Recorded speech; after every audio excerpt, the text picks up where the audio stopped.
Senegal jamana ka kɛlɛbolo min bɛ dunuya keleya tɔnba Nations Unies ka finitigiw fɛ MINUSMA Mali jamana kɔnɔ k'u bɛna to Mali jamana kɔnɔna la ka lakana sabati. An bɛna o kunnafoniw lase aw ma bi jɛmukan kɔnɔ. Mali sanfɛ camancɛ kalanso kalandenw ni u bɛ wele ko lycéens olu ye u ka ɲɔgɔndan jaabiw sɔrɔ kunu n'o ye bac ye san 2022 kɛmɛdonya o kɛmɛdonya 20 ani tɔrɔmɔɲɔ 35 olu de sera ka sebagaya sɔrɔ nin koɲɛ la. An bɛna o lase aw ma jɛmukan kan. Coronavirus bana kun kan kɛnɛya minisiriso ka kunu alamisa utukalo tile 18 san 2022 kunnafoni di senfɛ u y'a yira k'a fɔ banabaatɔ min bɛ Mali jamana kɔnɔ o hakɛ ye mɔgɔ 31 ani mɔgɔ 200 ni mɔgɔ 50 ani mɔgɔ 5 ninnu bɛna kɛ aw ka kunnafoniw la kumaba dɔ ye sanga 30 kɔnɔ k'a lase aw ma. Mariam Traoré fɛ ka bɔ VOA soba kɔnɔ Washington DC. A y'aw bisimila.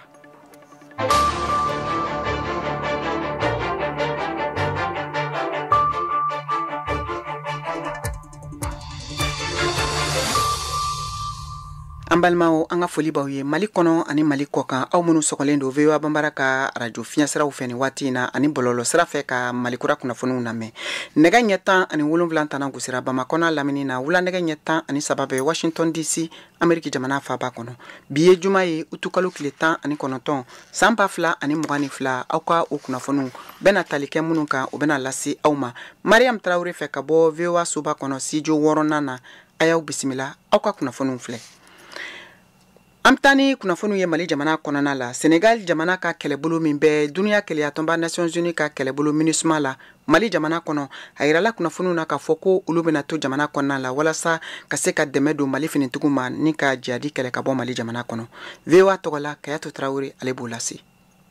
Senegalkaw ka lakanakɛ kulu min bɛ Sevare Mali camancɛ fanfɛla la ye u ka sɔrɔdasiw nɔrɔ bilaliw daminɛ MINUSMA ka fɔla réseaux sociaux kan. Senegali fanga garadabaga kamalen Ousmane Sonko ye a da Mali kan ka président Macky Sall ani Faransi gosi kosɛbɛ bi alamisa in na a ka kofɔliw ka kɛ san 2024 jamanatigi jɔyɔrɔ ɲini cɛbɔ ye laseliw senfɛ. A y'a ka dɛmɛw yira kosɛbɛ Mali furancɛ fanga ɲɛmɔgɔ colonel Assimi Goïta la. A ye a yira k'a fɔ ko Macky Sall ye Senegali lakanakɛlaw damadɔ minnu tun bɛ Mali la lasegi ko u tun tɛ Mali la Senegal tɔgɔ la dɛ k'u tun bɛ yen nɔ parce que Faransi de tun ye laɲini kɛ Senegal fɛ k'a ka sɔrɔdasi dɔw labila u ye yaasa ka taa u dɛmɛ u bɛ baara minnu kan ka olu kɛ Mali jamana kan la Sonko ka fɔ la. Ni ne ye fanga sɔrɔ an bɛna sɔrɔdasiw bila ka taa Mali la ka taa Mali dɛmɛ ka nin jadi ko in k'a kɛlɛ k'a ban pewu Sonko ka fɔ la. Ne sinsili ani ɲɛfɔli ye a kan ka dansago kɛbagaw k'a fanga sɔrɔliw a yɔrɔ masina ninnu la kabini san 2012 waati la ne a carila kosɛbɛ ka se Mali kɛrɛfɛ jamanaw Burkina, Niger ani Sahel yɛrɛ bɛɛ lajɛlen kɔnɔna na. Senegali ma deli k'a fɔ k'a b'a ka sɔrɔdasiw labɔ Mali jamana kɔnɔ i n'a fɔ kunnafoni sira dɔw y'a laseliw kɛ cogoya minnu na. Ko baara min bɛ ka kɛ nin dɔgɔkun in kɔnɔna na i ye baara normal de ye min bɛ Senegal ka turupu minnu bɛ terrain kan yen nɔ olu kan ka nɔrɔ bila ni dɔwɛrɛw de ye. Senegal ka lakanakɛla 1300 ɲɔgɔnna de bɛ baara la MINUSMA ka bolo kan ye a ka fɔ la. Ousmane Sonko ko a bɛ colonel Assimi Goïta galabu don kosɛbɛ ko sabila a jɔlen don a jɔyɔrɔ kan ka ki. An bɛ to ni kunnafoniw ye Senegal jamana kɔnɔna la Maliden minnu sigilen don Senegal a yirala k'a fɔ o fanba caman ka baara bɛnnen don nakɔ sɛnɛ ma min bɛ ka kɛ sababu ye ka dɛmɛ don u ma u ka se k'u dahirimɛw sɔrɔ. O senfɛ bi VOA ka lasigiden min bɛ Dakar Naman Jara wulila ka se a Maliden dɔw ma k'u ɲininka u ka baaraw gɛlɛya minnu b'a kɔnɔ a n'a nafa bɛ bɔ cogo min na u fɛ Senegal faaba kɔnɔ Dakar a b'o lase an k'o lamɛn. Bakari Sila ka nakɔ foro ni Kédougou dugu cɛ kilomètre 5 ɲɔgɔn dɔ ani Mali jamanadenw ni Senegalinkaw de bɛ baara in kɛ ɲɔgɔn fɛ yan. Nka a yɛrɛ bɛ baara in na ɲinaya san 17 ye. A bɛ fɛn minnu sɛnɛ a bɛ dɔ fɔ olu kan. N bɛ fɛn minnu sɛnɛ nakɔ kɔnɔ yan o ye ɲimingɔyɔ ni wɔlɔfɔw kama ko jagato ani forontobani guana ani nave ani kɔnkɔnburu ani milɔn ani zɛrɛ n b'olu sɛnɛ. Bon jaba fana n b'a sɛnɛ wagati dɔw mais wagati bɛɛ tɛ n ka jaba sɛnɛ. Kabini u ye nin nakɔ baara in daminɛ ko mɔgɔ si m'u dɛmɛ wa bi u ka balo bɛ nin baara in de la u yɛrɛ ka cɛsiri kosɔn. Mɔgɔ t'an dɛmɛ bon an tɛ dɛmɛ ɲini mɔgɔ fɛ. An kɔni an b'a fɛn o fɛn de n'o ye produit ye k'o kan ka san ko ka baara kɛ n'a ye an yɛrɛ de b'a san. Bon n'an ka fɛn fana mɔnna bon an bɛ se n'a ye suguw kɔnɔ ani yɔrɔ wɛrɛw la an b'a taga feere ten de quoi. Bon alhamdulillah kɔni ni sɔrɔ kɛra san dɔ la kosɛbɛ kosɛbɛ. Bon an kɔni ka daminɛ miliyɔn 1 na ka jigin dugu ma an bɛ se k'o réserve kɛrɛfɛ fɛn tɛ s'o ma kono bisa ke sando Tamba Keita ye Senegali jamana denye jekulu ni mogo caman be bara ka fana bolo aka nako foro la ako Bakary Sila de koson aye dama bara dabila ka don nako bara la mandi masaw ye an ka dama bara sabu risiki caman be dama bara la mais depuis ne ni malien duna ɲɔgɔn na n'o de ye Bakary Sila ye min bɔra ka kuma bon ale de ye courage dun ne la ka ne dun jardin bara la ale de ye jardin bara ɲa yira ne la bibi na alhamdulillah jardin min bɛ ne bolo hectare 1 ni kɔ donc vraiment bi wasulin do ni nga bara ye mais ani malien ye quoi sabu ol de ya ɲa yira na n'olu tun tɛ se ka bara in kɛ ko alhamdulillah ne san kɔnɔ ne ma fɛn sɔrɔ fɛ o ye million 3 ye Bakary Sila nana ka do fo gɛlɛya minnu b'u kan nako baara in na yan Kédougou fɔlɔ o ye engrais ko ye pour an ka se ka engrais sɔrɔ ka baara kɛ normal o gɛlɛya ba de yan engrais sɔrɔ man di gɛlɛya filanan yɛrɛ min ye n'o b'an sira fo ka taa dama tɛmɛ o ye misiko ye an filɛ jamana min kan yan Sénégal Kédougou yan Kédougou ni dugu in kɔnɔ yan misi ti minɛ yan fiyewu su ni tile misi bɛ yala i mana i ka sansan dilan cogo o cogo misiw bɛ yan wa olu misiw kana ka gɛlɛ fo ka taa dama tɛmɛ wa ni misi y'i tiɲɛ foyi tɛ bɔ a la n b'o de fɔ ka tila ka sag'a kan engrais ko ni misiko ni kun bɛ se k'u jɔ u bɛ se ka jɔ ka se ka solution de ɲini o na o de tun ka d'an ye kosɛbɛ quoi a k'u bɛ sɔrɔ kɛ nako baara in na nka u dɛsɛlen don k'u ka nafolow bila wari mara yɔrɔw la n'o ye bankiw ye Kédougou bari Mali passeport t'u bolo Mali bugunatigɛ sɛbɛn n'o ye carte d'identité ye ko nafa t'o la wari mara yɔrɔw la u ye passeport ɲini Mali lasigiden so la nka u ma se k'o fana sɔrɔ Nama Jara Kédougou VOA Bambara. An bɛ taa Mali jamana camancɛ fanfɛla la kɛrɛnkɛrɛnnenya la Bayangarakaw fɛ Koro o mara la kunu ni o tun bɛnna utukalo tile 18 san 2022 ma o kɛra Mali jamanatigi kɔrɔ Ibrahim Boubacar Keita ka fanga binni ye min kɛra finitigiw fɛ ka ta o ma ka se sisan ma gɛlɛya minnu tun bɛ jamana kɔnɔ min dɔ bɛ tali kɛ lakanabaliya kan fɛɛrɛ jumɛnw sera ka sɔrɔ o la furancɛ fanga ɲɛmɔgɔw fɛ u ka baaraw yɛrɛ bɛ ka tɛmɛ cogo di VOA tɔgɔla bi Tijani Wedrago ale bɛ Koro dugudenw ɲininka an k'u lamɛn finitigiw ka jamana mara san 2 kan Mali transition n'o ye camancɛ fanga ye olu kɔni ka san 2 o dafara san 2 in kɔnɔna na wulikajɔ jumɛn de kɛra walasa lakana ale ni bɛn ni kɛlɛya bɛ se ka segin ka na jamana in kɔnɔna na cogo min na o hukumu kɔnɔna na an wulila ka maa dɔw da sumusumu Bayangara Bankasi walima Koro b'u hakilinaw f'an ye Mamadu Zigime ale kɔni sigilen bɛ an bɛ don min na i n'a fɔ sisan Bajangara an ka ale lamɛn an bɛ se ka fɔ san 2 kɔ i bɛ ka taalen kɔfɛ an bɛ se ka fɔ lakanabaliya an ma fɔ dɔ ma k'a la a kɛlɛli la nka an mago b'a la ka kɛ cogo min a ma se ka kɛ ten fɔlɔ an bɛ yɔrɔ min na i ko sisan lakanabaliya a ma ban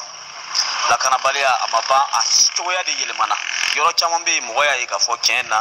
jamana kɛlɛkɛw tɛ ka se k'o lakana u ye min kɛ u y'a ɲini u yɛrɛ ka taa bɛnkan sɛbɛn kɛ u ni bamaci wale kɛbagaw fɛ walasa u ka se ka lafiya cogo min na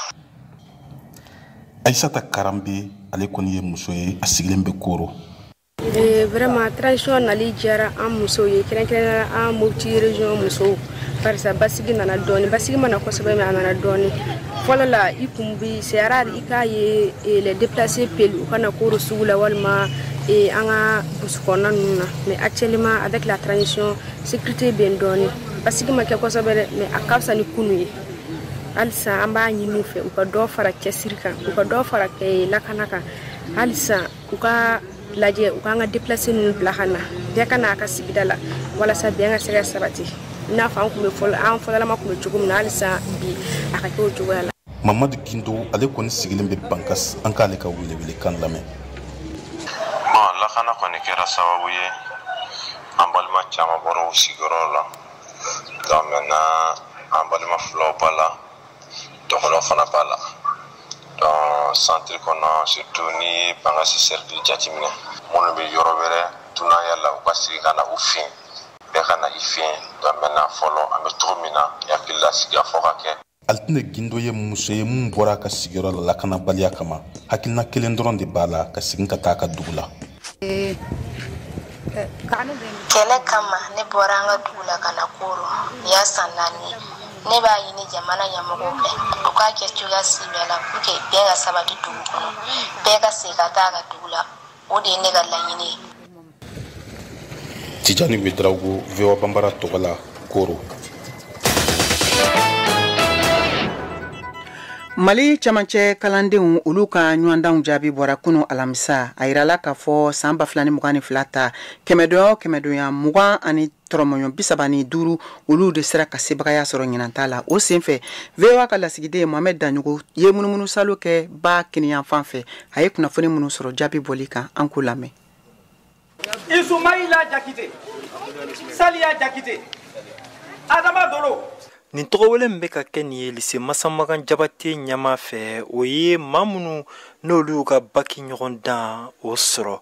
Tumani Kulibali ale y'o olu dɔ ye a nisɔndiyalen an ka a lamɛn. Tiɲɛna proviseur ye n tɔgɔ wele n pasera fɛnɛ wa n dalen don a la fɛnɛ ko n ye baara kɛ fɛnɛ wa hali ma jɔrɔ fɛnɛ quoi ma dɔ fɛnɛ ko n bɛ passer quoi.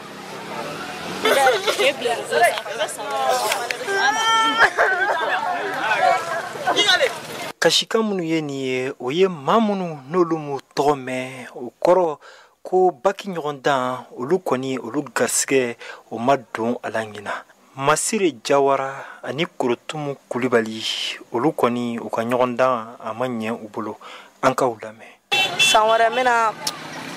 courage ta wa ka san wɛrɛ ma kɔnɔ ka k'o préparer quoi n'Ala sɔnna san wɛrɛ an b'a sɔrɔ quoi an tɔgɔ bɛ lisi la n'Ala sɔnna. Ne kɔni ma sɔrɔ ne ta ma ɲɛ. Yala san wɛrɛ i bɛn'i labɛn cogo di? N b'a dɔn a ma nɔgɔ, o bɛna kɛ cogo di? N'Ala sɔnna ma san wɛrɛ n bɛna n jija fo n ka a sɔrɔ. N ye échec kɛ yɔrɔ min na n bɛna o gérer n'Ala sɔnna ma. Isaka Alimami Traoré ale ye lycée Masamagan Jabate Bako Jikɔrɔ ni o ɲama dɔ ye ale kɔni y'a yira k'a fɔ ɲinan kɔni kalan kɛra kosɛbɛ nka caman bɔra olu ka maa minnu ye nin ɲɔgɔn dan ye o sɔrɔli la kun jumɛn de la Isaka Alimami Traoré a bɛ a da don o la k'o ɲɛfɔ an ye. Baara kɛra bon minnu y'u jigi da yuruguyurugu kan u ma se ka passer dɔ kɔni bɔra an ka pourcentage la ɲina parce que ɲina an ye 18% de kɛ 18 buruburu quoi pourcent san dɔ la an bɛ taa fo 30 la académie yɛrɛ la au niveau de l'académie rive droite an ka académie na wa kɛmɛ sara la 20 de tɛmɛna an fɛ yan nɔ 18 de tɛmɛna bon lycée public minnu bɛ académie rive droite la lycée Kanku Musa de y'anw dan o kɛra kɛmɛ sara la 20 tɛmɛna an fɛ yan nɔ 18 Ibrahim Lee Banagabugu 12 El Nyama Amaro 12 Amaro 13 I ka dɔn ɲina Mali bɛɛ lajɛlen kɔnɔ ni ɲɔgɔn dan in kɛmɛ sara la maa 20 ani a kunkanfɛn buruburu 38 o de y'a sɔrɔ. Mohamed Daɲoko VOA tɔgɔ la ka bɔ Bamako.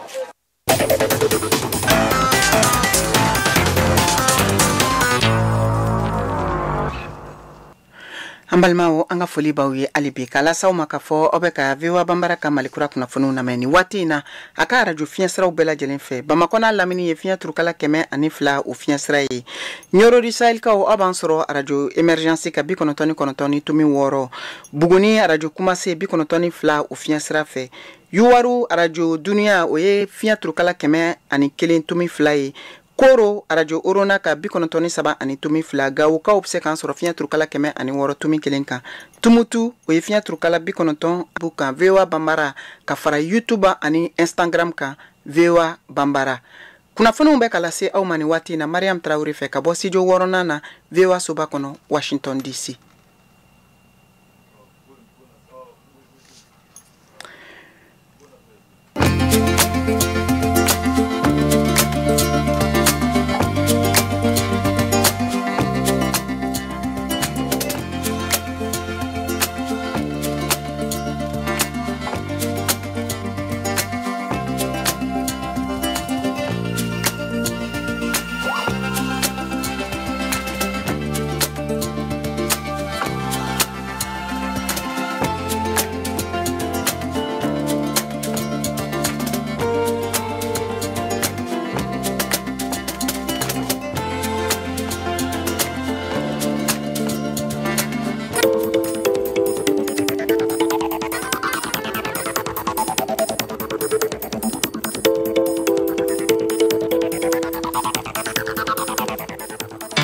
VOA Afrique ni VOA Afrique ye buna adamadenw lafiyara kunnafoni ko la alibi ayaw bisimila vewa ka malikura kunafunu keneka amta kena ministri soka bulon kono bamako kunu alamsa no bena utukalu kilitani shigin samba flani mugani flama uya ira ka fo mo keme shigini mo nani ulu de sekesegara ka don ni coronavirus bana be ula mo nani de kura sorla o sen fe ka bana ba toka uyi coronavirus bana ba to mali jamana kono hakake mo ba bisa bani keleni mo keme fla ani mo biduru ni mo duru mamunu be kolu fatura dokotoro soni jamana fanwaro fe u hakaye mo keme wolu flani mo bisa bani kono ton mi kunafuni dira kena ministri so aka kunu alamsa utukalo klitan ani shekin o kunafuni di senfe amtani kunafunu ye Burkina Faso jamana ka ni watina ayirala ka fo uka kalande munu be no ni ala ye yelen duka ka bo uka yelima ni ube uka jamana kono kalanso la ulu chama de be geleya kono ni watina ka sabu ke barake mine ani kalan yere chukoya yi o senfe jakulu misigilembu tokola ye wili kambla kata banyimake ton ani jamana nyamoko ma deme bise kana uma chugumina vewa kala sigide kabo wakadugu Kader Traoré alebo kunafunu lasi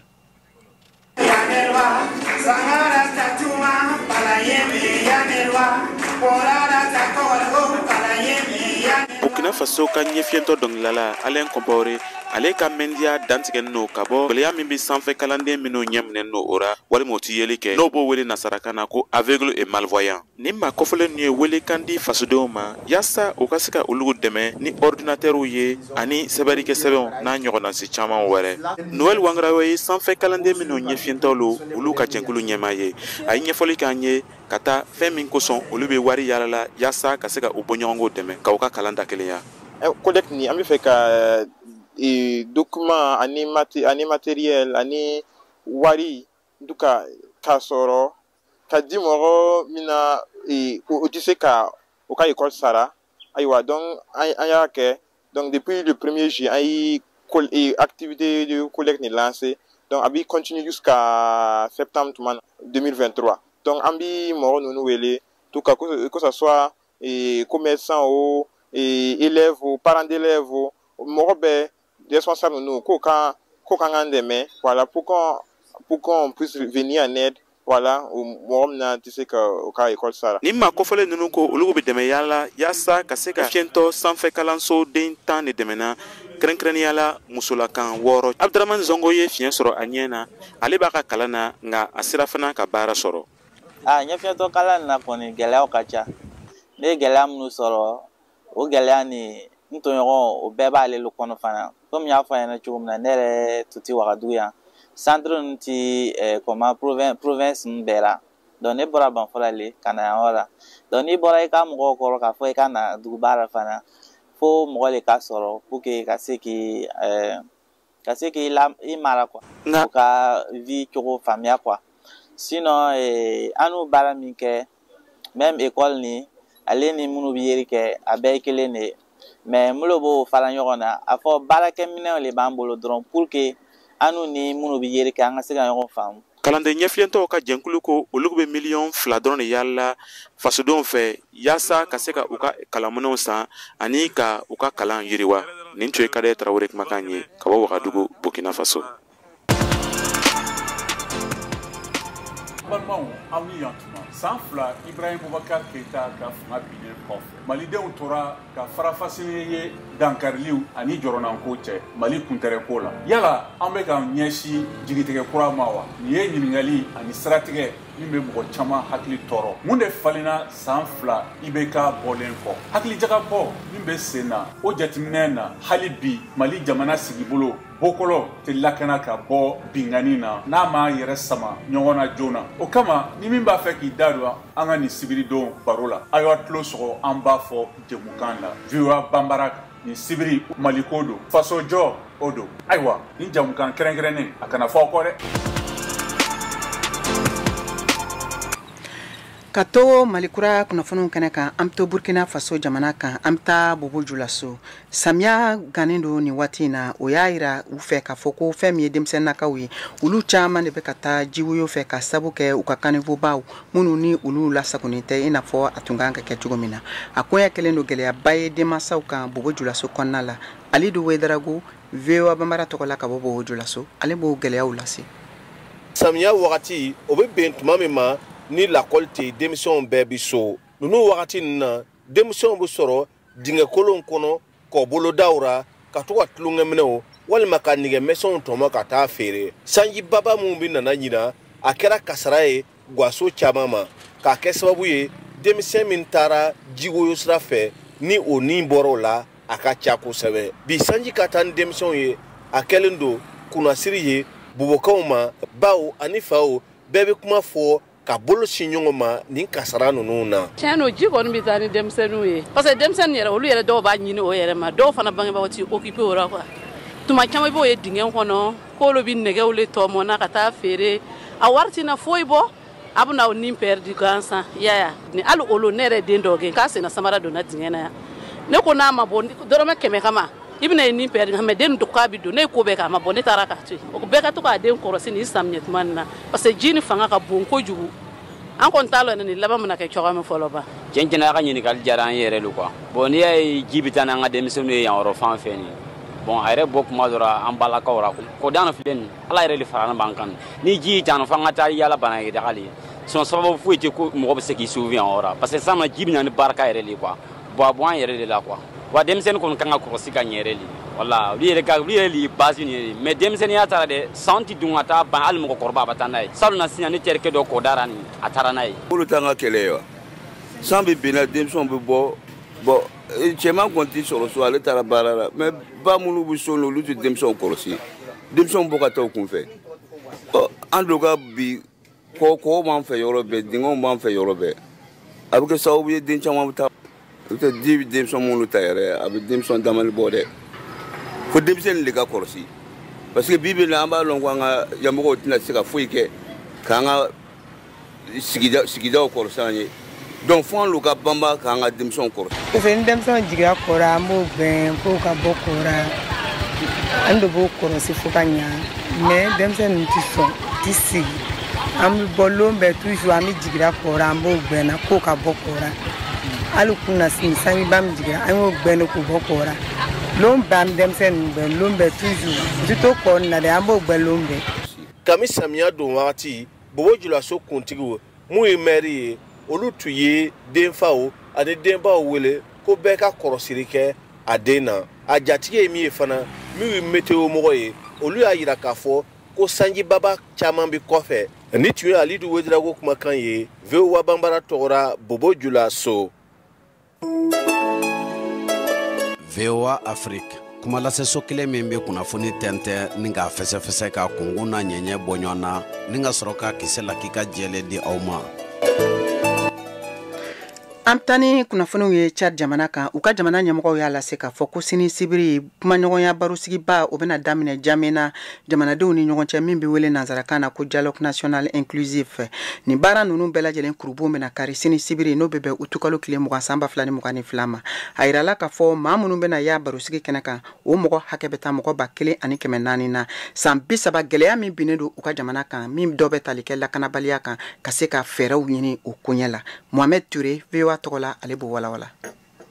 Ciden 1400 ni kɔ ani kumaɲɔgɔnya tile 21 walasa ɲɛtigɛli daminɛ Chad jamana furancɛ fanga kan waati caman kɔfɛ ni a dɔgɔdali bɔra a ma. Sigikafɔ bɛɛ lajɛlen ka kumaɲɔgɔnya n'o ye dialogue national inclusif DNI min kan ka sira di kalataw hɔrɔnyalen ani bɛjɛ fanga la kɛli ma ani ka fanga lasegi siwulu ma bɛ kɔrɔ cɛ sibiridenw Jamena walasa ka nin lajɛ nin ɲɛminɛ min bɛ daminɛ sini ɲɔgɔn kumaya dɔ kɛra ni marifatigiw kulu maaw ye uti kalo o tile segina kalo 5 barosigi kɔfɛ Qatar marifatigiw ka kulu ani ɲɔgɔn nga o kumaɲɔgɔn fɔra fangatigi gɛlɛman 2 kɔ u ye bolonɔ bila bɛnkan samɛ dɔ la ni fingitigi fan ye min bɛ kɛrɛnkɛrɛnya la kɛlɛ dabila sigi sen kan o ɲɔgɔn ye fɔlɔ tun ye wajibi ye u ka sendoni jamanadenw bɛɛ dalajɛlen kumaɲɔgɔnya la n'o ye DNI o ciden 1400 ɲɔgɔnna n'o ye baarakɛlaw ka tɔndenw politiki tɔn tɛmɛsira jamanakuntigi ani marifatigiw olu bɛɛ la ɲɔgɔn sɔrɔ janvier kalo tile 15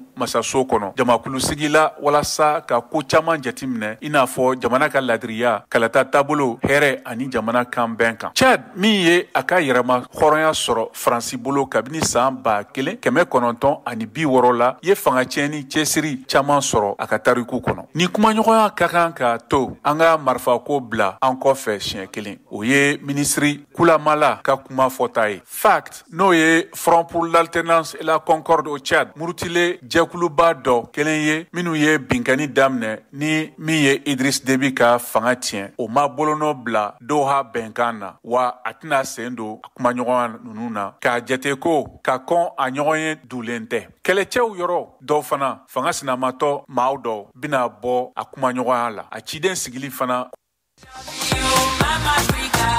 Cheikh Sidati Kante ka bɔ Mali la n sigilen bɛ Bakɔ Jikɔrɔni. Adamaden bɛ se ka kɛ mun ye ni i yɛrɛ tɛ. Balimaw lamɛnbaaw o de kama Voix de l'Amérique ye kɛnɛ sigi an ka farafinna ladalakɔrɔw u bɛ ɲɛnamaya kɛnɛ min kan ani an yɛrɛ danbe farafinna fɔli waati kɛnɛ ni a bɛ kɛ arabadon nɛgɛ kaɲa 1 ka taa se kaɲa 2 ma. N'i y'o jɛ sigidi k'a kan sibiri kari tɛnɛ araba o waati 1 fana na. A bɛ sɔrɔ fana fiɲɛ sira tulukala 102 kan. Mɔgɔ bɛ fɛ ka kunnafoni jɛlen sɔrɔ ka sɔrɔ ngalon tɛ o ye ni arajo ye. Ne bɛ nin lamɛn wa ka di n ye bɛɛ k'a lamɛn. Ni i banna i yɛrɛ la i bɛ kɛ dɔnbaga lafili ye. Ne ka arajo lamɛnta kɔni ye Amerikɛnw ka nɛgɛjuru sira ye. Sisan an bɛna Siyaka Tarawele ka farikolo ɲɛnajɛ kunnafoniw lase aw ma.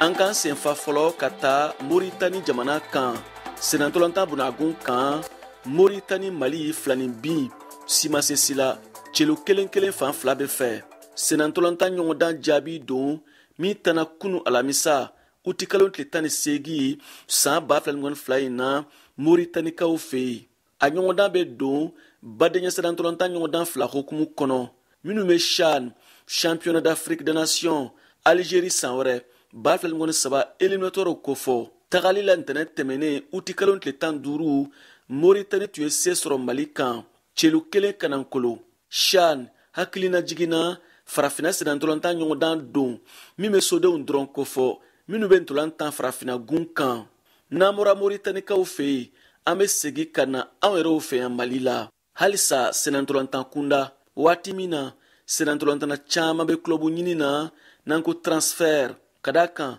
saison 2021 2022 kun cɛra seginnafiɲɛbɔ waati fana don o waati kelen fana na Mali senatolantan fédération ɲɛmayaso ye san wɛrɛ saison 2022 2023 baaraw boloda a gafe tigɛnɔ bilara ntɛnɛ tɛmɛnen uti kalon tile 15 san 2022 senatolantan fédération secrétaire général dankan Ibrahim Bacili fɛ gafe in kɔnɔ kuma y'a yira ko laɲini ye de walasa saison baaraw bolodacogo ka ɲɛ a bakuruba dɔw filɛ nin ye super coupe ɲina san 2022 octobre kalo tile fɔlɔ o bɛ 10 o la Ligue 1 championnat saison 2022-2023 o bɛ daminɛ san 2022 octobre kalo tile 8 min ye musow ta ye Ligue 1 halisa o bɛ daminɛ novembre kalo tile 23 saison 2022-2023 coupe du Mali finale bɛ 10 sibiri mai kalo tile 17 san 2023 min ye monte ɲɔgɔndanw ye ka na Ligue 1 na olu bɛ 10 ka daminɛ san wɛrɛ 2023 juin kalo tile 3 ka taa bila a tile 11 nka senatolantan fédération ɲɛmayaso y'a yira a ka sɛbɛn na ko waati kofɔlen ninnu bɛ se ka falen. VOA Bambara tɔgɔ la Bamakɔ Siyaka Tarawele ka laseli don. Ayiwa an balimaw a y'a faamu cogo min na ni de bɛna dan sigi aw ka bi Malikura kunnafoniw na min kɛra dɔgɔkun kunnafoni laban ye k'a lase aw ma aw balimamuso Mariam Tarawele fɛ jɛmukan labɛnna Seko ka cɛjan Cheikh Thierno ani Sinimu Keita fɛ an ka nɛgɛw karafe o tun bɛ Nelson Lopez bolo an b'a fɔ a ye k'aw ni ce aw ka kulomajɔ la aw k'an bɛn waati wɛrɛ.